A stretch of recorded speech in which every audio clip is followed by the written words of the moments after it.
Di sini, Jenderal Kohler pernah kehilangan impian. Di sini, ombak laut pernah menggiring, mengapungkan kehidupan bersama puing-puing.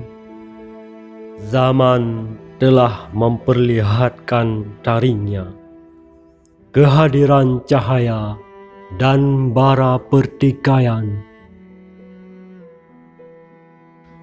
Berlabuh para syekh menggemakan tauhid, menggetarkan kalbu langit bumi. Di lain waktu, datang budak hawa nafsu menyandera iman. Di sini, Jenderal Kohler pernah kehilangan impian. Di sini, ombak laut pernah menggiring, mengapungkan kehidupan bersama puing-puing.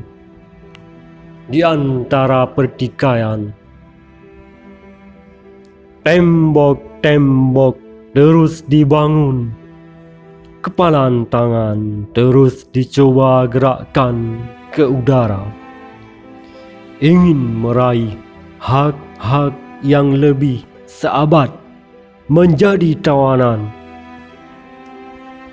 Masih terus berjuang